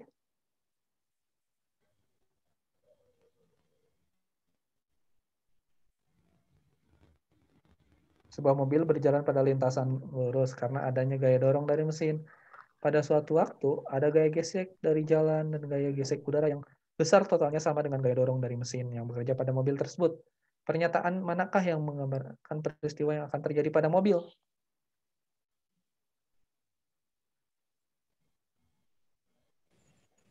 Tadi sih saya jawabnya C. C. Saya pilih B. Pak. Kalau saya jawabnya B, Pak. Jawabannya B. Ada yang B, ada yang C. Oke, kita lihat di sini. Ini ceritanya ada mobil ya. Ada mobil. Ini mobil bisa bergerak karena ada gaya dorong dari mesin katanya. Ini misal gaya dorong dari mesinnya F. Pada suatu waktu ada gaya gesek dari jalan. Ini gaya gesek dari jalan ke sana berarti ya. Kalau ini mobilnya bergerak ke sana. Kemudian ada gaya gesek udara di sini. Besar totalnya berapa? F juga ya. Jadi F1 tambah F2 ini ada dua gaya nih, gaya gesek yang ini dan ini. Besarnya sama dengan F. Berarti total gaya pada mobil berapa? 0. 0. 0. Iya, 0. Apa yang akan terjadi kalau jumlah gaya pada benda sama dengan 0? Kalau nggak diam, kecepatannya konstan. Berarti B mestinya. Iya, betul. Kalau nggak diam, kecepatannya konstan. Karena dia sudah bergerak dari gaya dorong mesin di awal, maka dia akan bergerak dengan kelajuan konstan ya. Jadi jawabannya yang B. Oke, paham? Nah, begitu kurang lebih. Sip. Nah. Nomor 8, yang mana nomor 8 ini? Tadi saya jawab B. Juga jawabnya B. B. Kalau Anis yang mana? D. D, 0,6. Oke, kita lihat di sini.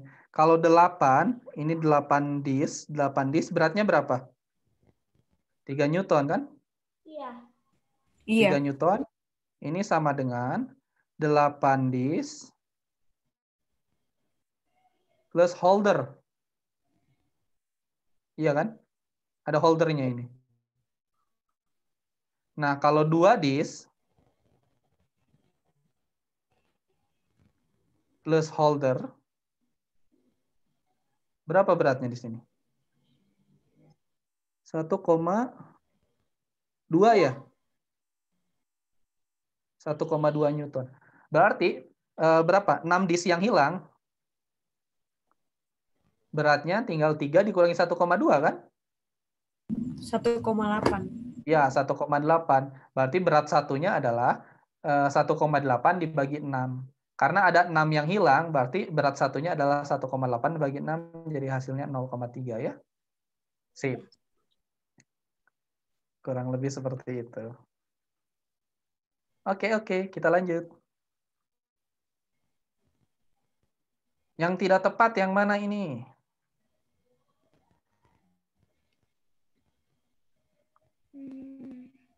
B.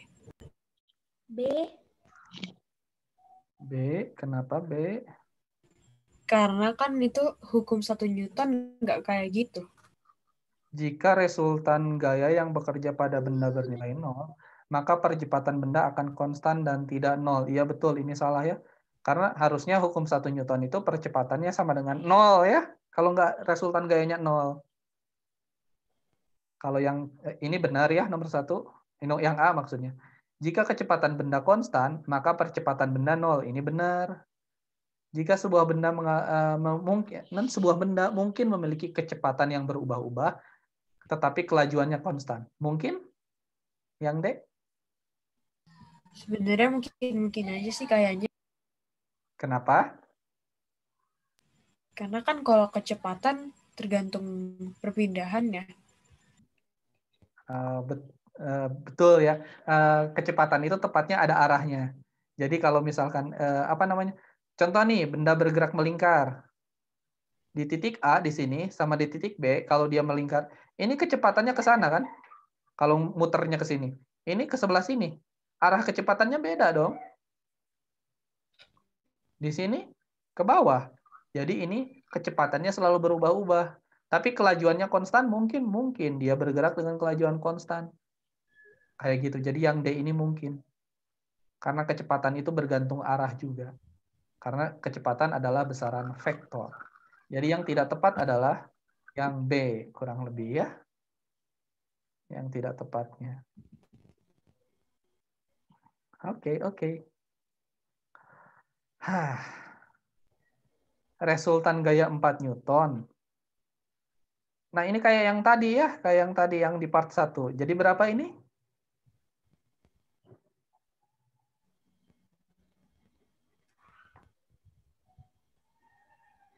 Nomor 10.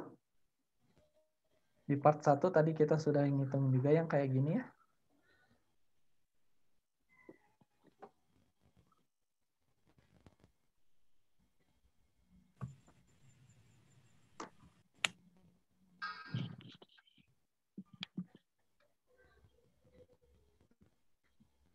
Jadi yang mana nih? Saya tadi jawabnya kalau nggak salah D, Pak. Iya, jawabnya D. Hanin? Saya jawabnya D juga, Pak. D juga ya. Karena ini 4 Newton, setengah kilo, berarti percepatannya 8 ya? Iya. 8 meter per sekon kuadrat. Selama 3 detik, berarti delta V per delta T sama dengan 8. Jadi delta T-nya sama 24. Sip. Delta P-nya 24. Oke, nggak ada masalah yang ini. Nah, nomor 11 yang mana nih?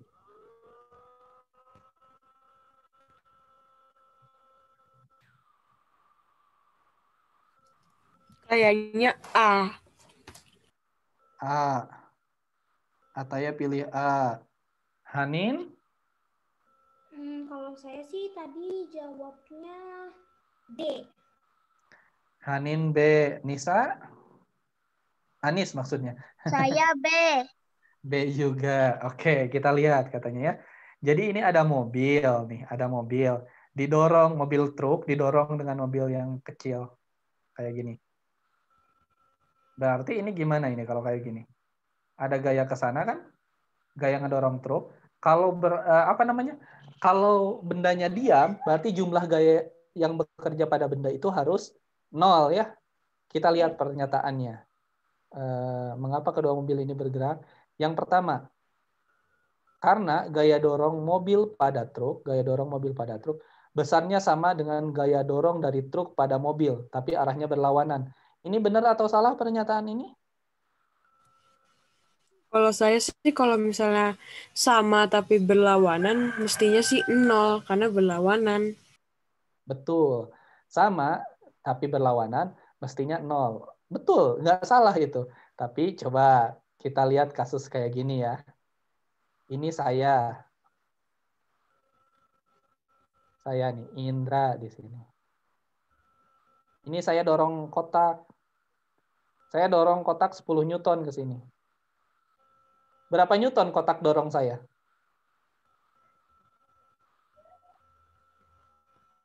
10 Newton juga kan? Iya. Kan hukum Newton aksi reaksi. Nah, kalau ini lantainya licin, saya dorong kotak dengan gaya 10 Newton. Ini kotaknya gerak nggak? Gerak. Kan Kayak ini ada gaya yang besarnya sama dan berlawanan. Gimana dong? iya, tapi kan kalau licin nggak ada gaya geseknya. Oh, nggak ada gaya gesek. Oke, berarti jadi yang A ini pernyataan yang A yang tadi, sebentar mana-mana. Pernyataan yang tadi ini benar atau salah jadinya? Pernyataan ini benar ya. Pernyataannya benar. Tetapi ini tidak menjelaskan kenapa si mobil ini diam. Kenapa dua mobil ini diam? Kenapa? Karena apa namanya? Penyebab mobil ini tidak bergerak betul, resultan gayanya 0. Tetapi untuk melihat resultan gaya itu kita harus adil melihat satu benda aja. Maksudnya gimana? Contoh kayak yang ini tadi. Kayak yang ini tadi nih. Kalau kita melihat kotak, otomatis gaya yang kita tinjau adalah gaya yang bekerja pada kotak. Jadi, kalau saya dorong kotak ini dengan gaya 10 Newton, yang kita lihat itu gaya yang bekerja pada kotak yang ini. Karena kita sedang meninjau kotak. Nih, pada saya 10 Newton nggak usah ditinjau kalau kita sedang meninjau kotak. Kalau dua-duanya langsung ditinjau padahal kita sedang meninjau benda yang ini, nanti hasilnya malah salah gitu. Kenapa? Karena di hukum Newton, sigma F itu sigma F yang ini, jumlah gaya, adalah gaya yang bekerja pada suatu benda. Suatu atau satu benda. Satu sistem lah. Jadi yang kita lihat itu harus satu benda yang sedang kita tinjau. Oke, balik lagi ke soal. Kalau yang ini, yang pernyataan A, katanya, kan mobil kecil mendorong sekuat tenaga, tapi sopir truk malah menginjak rem dan memasang rem tangan. Akibatnya kedua mobil tidak bergerak sama sekali. Nah, mengapa kedua mobil ini tidak bergerak? Di sini karena gaya dorong dari mobil pada truk besarnya sama dengan gaya dorong dari truk pada mobil, tapi arahnya berlawanan. Pernyataannya benar, tapi ini tidak menjelaskan kenapa. Karena kalau kita melihat truk, ini truk yang didorong kan, di sini didorong dengan gaya F, atau F misal. Berarti si truk juga pasti ngedorong ke sini dengan gaya F. Nah, yang kita lihat salah satu aja, F yang ini. Nah, berarti yang ini betul, tapi tidak menjawab soal. Karena soal menginginkan mengapa ininya kedua mobil tidak berjalan. Jumlah gayanya 0, betul. Tapi jumlah gaya yang bekerjanya harus dilihat pada salah satu benda yang kita tinjau. Kalau kita melihat benda yang ini aja, yang mobil kecil, berarti mobil kecil aja yang kita lihat. Kalau mobil besar, truk aja yang kita lihat. Yang B kita lihat. Karena gaya dorong dari mobil pada truk lebih kecil dari gaya dorong truk pada mobil. Ini salah ya. Yang B itu pernyataannya salah. Gaya dorong dari mobil pada truk lebih kecil dari gaya dorong truk pada mobil. Berarti kalau gaya dorong truk pada mobil lebih besar, harusnya si mobil ini gerak ke sana. Gerak ke sini gitu. Si mobil yang kecil kan didorong sama truk. Harusnya gitu. Maka yang B ini pernyataannya salah. Pernyataannya aja salah gitu ya. Yang C kita lihat. Karena gaya apa? Ada pertanyaan? Saya jawabnya D, Pak. D? Iya, dodol. Dodol. Oh, oke. Ya, yang B ini barusan baru B ya. Sekarang kita lihat yang C. Karena gaya gesek dari jalan pada truk sama besar dengan gaya gesek dari truk pada jalan. Tetapi arahnya berlawanan. Ya, ini pernyataannya betul. Kayak yang A, aksi reaksi kan ini. Pernyataannya betul, tapi tidak menjawab. Karena ini pada benda yang berbeda. Truk dan jalan benda yang berbeda. Kalau yang D, gaya dorong mobil pada truk, gaya F, berarti yang ini, sama besar dengan gaya gesek dari jalan yang bekerja pada truk yang arahnya berlawanan. Kalau truk ini diam, otomatis harus ada gaya yang melawan ke sana. Biar apa? Biar jumlah gayanya 0. Nah, gitu. Ada F yang melawan. Kalau jumlah gayanya 0, maka si truk ini akan diam dia. Nah, biar jumlah gayanya 0, maka gaya geseknya ini harus sama dengan F. Karena gaya yang mungkin di sini hanyalah gaya gesek. Yang melawan gaya F ini yang mungkin hanyalah gaya gesek. Sehingga yang F ini harus sama dengan F besar yang ini. Otomatis jawabannya yang D ya. Gaya dorong dari mobil pada truk sama besar dengan gaya gesek. Nih, kita lihat. Mobil pada truk sama besar dengan gaya gesek dari jalan yang bekerja pada truk. Bendanya sama. Kita melihat truk, di sininya juga truk. Bukan benda yang berbeda. Kalau yang ini truk, yang satu lagi mobil. Yang di sini juga sama yang C ya. Jadi biar adil, kita kalau melihat benda itu, lihat satu benda. Uraikan gaya yang bekerjanya. Kurang lebih begitu ya. Gimana? Ada pertanyaan kah? Tidak ada. Nggak ada, Pak. Oke, kalau nggak ada, kita lihat 12.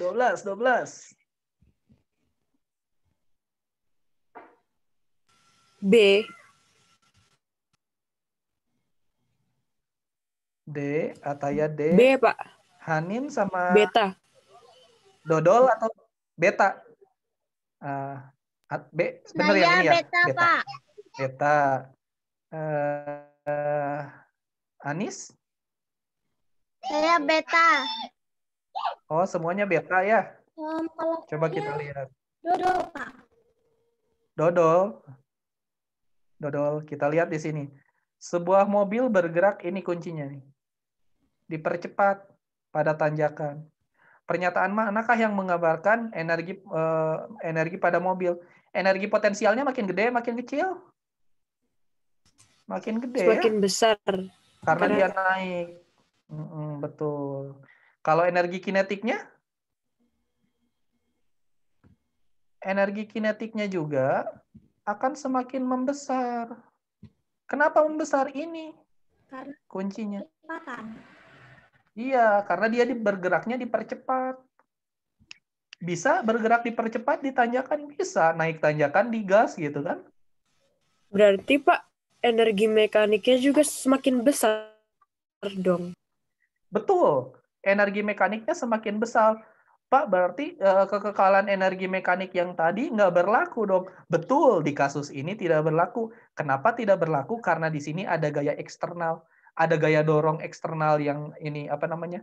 Gaya eksternal. Gaya eksternalnya siapa? Gaya dorong mesin. F mesin. Gaya dorong mesin, kan biar mobilnya bisa jalan harus ada gaya dorong mesin. Tadi energi mekanik tetap, apa syaratnya? Nggak ada gaya gesek tadi itu ya. Gaya gesek itu kan gaya eksternal.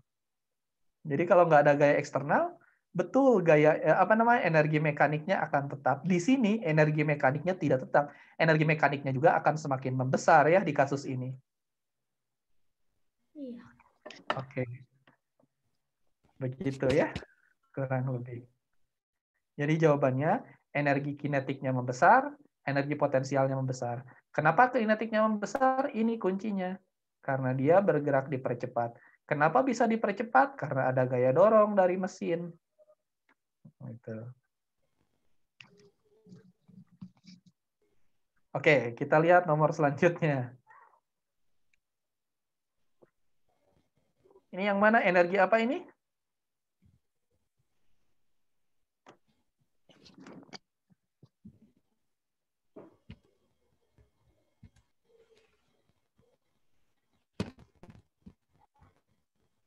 Sebuah mobil yang ngebut direm. Sehingga makin kecil kelajuannya. Makin lambat kan direm. Jadi yang mana ini? Kalau saya jawabnya C. C, thermal. Yang Ataya? Antara C sama D. Bingung. Oke, C sama D ya. Jadi yang mana? Menjatuhkan pilihan pada yang mana nih? Saya C. C, oke. Kalau mobil, biasanya suka bunyi nggak sih kalau direm? Kalau motor kan biasanya Enggak suka sih. bunyi ya? Hah? Enggak. Enggak ya, kalau mobil mah biasanya kayak gitu. Berarti C. Iya, C, thermal, jadi panas ya. Pak, kok jadi panas? Kalau nggak percaya, pegang aja ban mobil yang habis direm. Panas kok nanti juga. Gitu. Berarti iya, thermal ya. Thermal itu energi panas. Nah, 14 nih.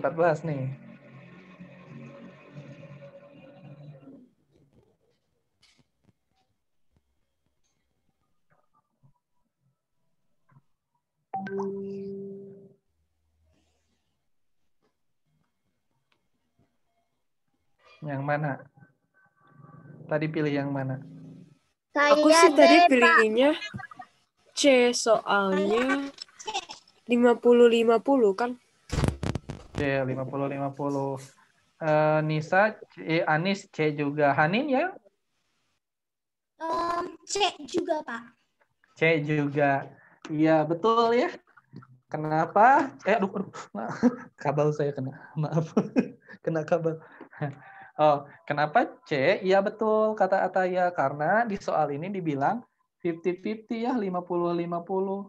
50% jadi yang terbuang, 50% jadi yang terpakai. Jadi berarti energi yang terbuang sama dengan energi yang dihasilkan ya. Untuk kasus yang ini. Kasus yang lain mungkin beda lagi ya.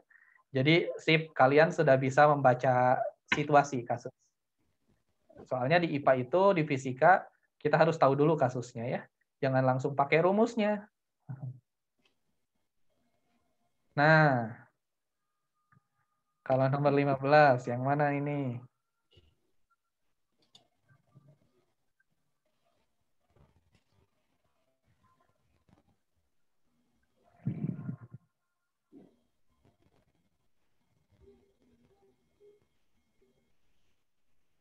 Tadi jawab yang mana tadi?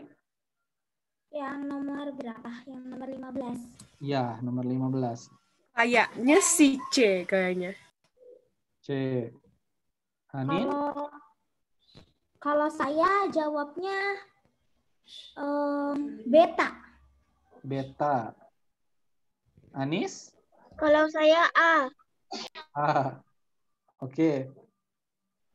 Katanya di sini sebuah mesin menghasilkan energi yang dipakai sebesar 900 Joule. Jika pada mesin tersebut tertulis efisiensi 60%, berapakah energi masukan? Efisiensi itu gimana sih? Tadi disebutkan di sini nih, di soal sebelumnya ya. Di soal sebelumnya disebutkan bahwa efisiensi itu adalah energi yang dipakai output, berarti bisa saya tulis gini nih, di papan tulis. Efisiensi, kalau saya tulis efisiensi adalah E, berarti ini sama dengan output dibagi input kali 100%. Nah, gitu. Untuk di soal ini katanya energi yang dipakai berarti outputnya 900. Outputnya 900 ya. Berarti di sini sama dengan outputnya 900. Ininya 60%. Efisiensinya 60% kan? Di soal di sini efisiensinya 60%. Inputnya berapa? Oke. Berarti di sini per input kali 100%. Nah, berarti hasilnya berapa nih? Ini persentasenya habis ya, bisa kita coret. Terus mana lagi? 6-nya habis juga nih. 0 gitu ya. Berarti hasilnya input, ini sama dengan inputnya ke sana. Jadi 9.000.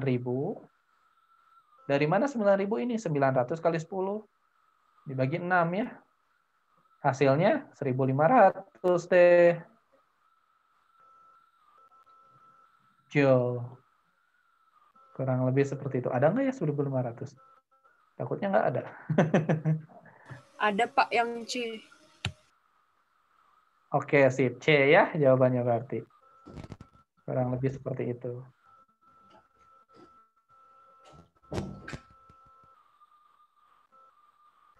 Kalau nomor 16 nih, yang mana nih 16?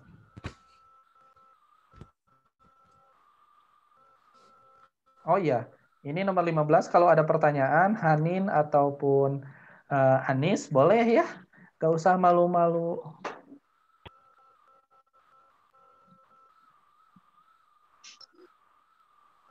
Berarti yang mana nih? 16 nih. Saya A. Airnya menguap.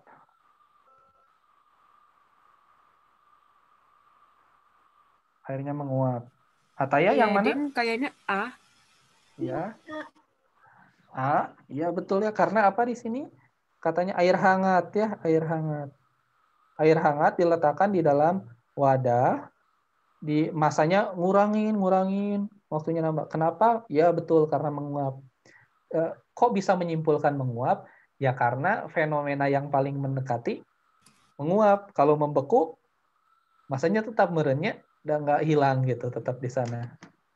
Oke, jadi ini datanya, kemungkinannya menguap. Penguapan itu tidak mesti terjadi pada suhu 100 derajat. Kalau mendidih, air mendidih, iya pada 100 derajat. Tapi kalau menguap, tidak mesti 100 derajat. Kalau mesti 100 derajat, repot dong. Pakaian yang dijemur harus 100 derajat dulu biar menguap. Kan repot kalau musim hujan.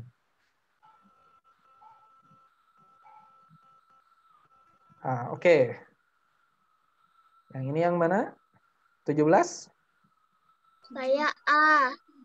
17 saya A. A. Hanin sama Anis A. Mau satu. Ataya yang mana?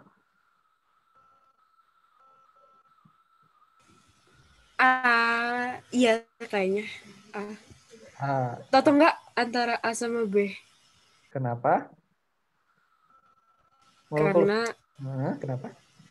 kalau tapi kan dari awal udah bergerak secara bebas dan acak, berarti A. Ya, betul ya. Karena dari awal sudah dibilang secara bebas dan acak. Jadi kemungkinannya di dalamnya adalah gas. Terus molekulnya bergerak semakin cepat, berarti dia sedang dipanaskan. Kalau makin lambat, berarti dia sedang didinginkan. Kuncinya ini, secara bebas dan acak sejak awal. Berarti dia itu adalah gas. Kalau awalnya tidak bebas dan acak, berarti mungkin masih ada kemungkinan cairannya. Yang tekanan hidrostatisnya paling besar yang mana nih, nomor 18? A. Ataya pilih A. Saya A. A. Anis? A. A. Oke ya, karena tadi tekanan hidrostatis itu rho GH, berarti yang massa jenisnya besar dan kedalamannya besar. Itu intinya. Jangan tertipu dengan wadah yang kecil, karena di sini bukan luasan wadah tidak mempengaruhi, tapi ketinggian, kedalaman fluida yang mempengaruhi ya. Nah. Kalau mana ini? Kok hilang? Nah ini. Ini grafik mana? Tekanan hidrostatis di titik P dan Q yang mana? Katanya massa jenis Q lebih besar daripada massa jenis P. Oh, enggak disebutin ya. Enggak disebutin. Tapi dari gambar kita tahu bahwa massa jenis Q lebih besar dari massa jenis P kan? Kan Q di bawah, yang besar kan pasti tenggelam ya.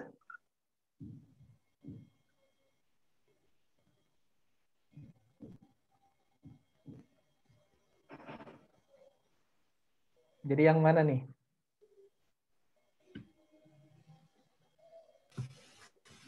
Saya sih tadi jawabnya C tadi, tapi nggak tahu juga benar atau enggak.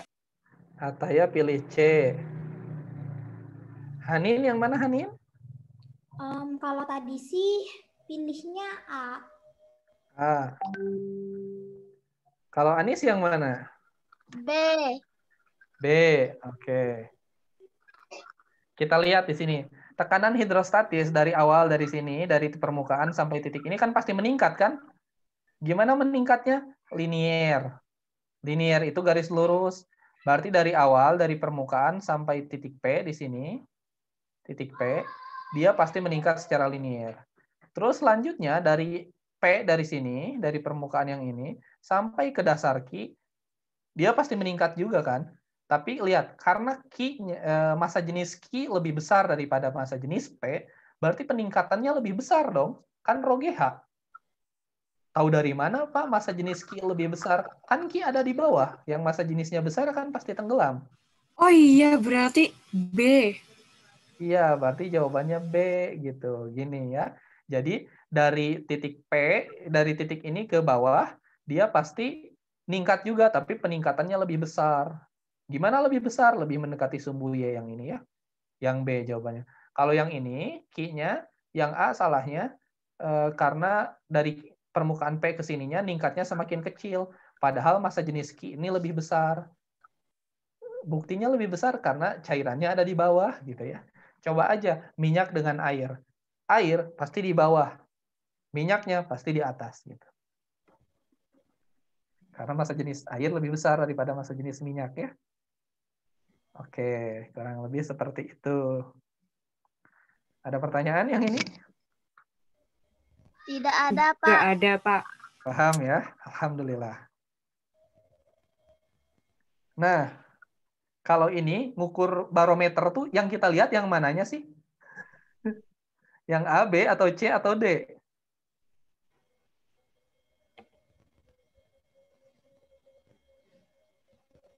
Yang Ya, mana? kalau saya sih jawabnya B.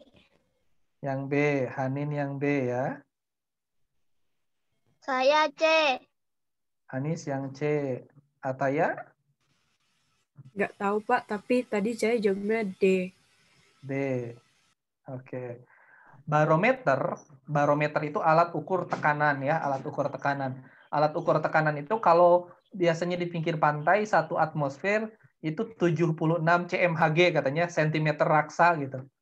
Nah, 76 cm raksa atau berapapun sentimeter raksa itu ukuran tekanan. Ukuran tekanan itu ditentukan dari tekanan udara, betul. Pada barometer dilihat dari tinggi kolom raksa. Tinggi kolom raksa dari mana? Dari permukaan raksa. Berarti dari sini sampai sini. Nah, itu yang saya garis merah. Itulah yang jadi patokan tekanan barometer. Jadi kalau misalkan di pantai 76 cm raksa, ini nih yang garis merah, 76 cm-nya. Ininya, nyemplungnya mau, kalaupun ini ember, misal sampai sini, nyemplungnya sampai sini sekalian, tetap diukurnya dari sini ke atas. Gitu. Paham? Jadi jawabannya yang B ya. Paham. Karena ketinggian raksa itu menunjukkan tekanan udara gitu ya. Kurang lebih seperti itu. Sebentar, ini ada chat. Kita lihat dulu. Oh iya ya, kita sampai pukul 3 ya. Ya, waktu kita sudah habis ya. Pak, saya tidak ada lagi link absensinya. Oh, tidak ada. Sebentar, saya lihat dulu. Oh, ini ada ternyata ya. Sebentar, saya forward. Di sini di chat ke everyone. Nah, itu link absensinya ya. Jadi, untuk hari ini sampai segini. Untuk yang belum kebahasnya, mungkin nanti saya kirim pembahasannya ya. Terus, untuk besok kita ngapain?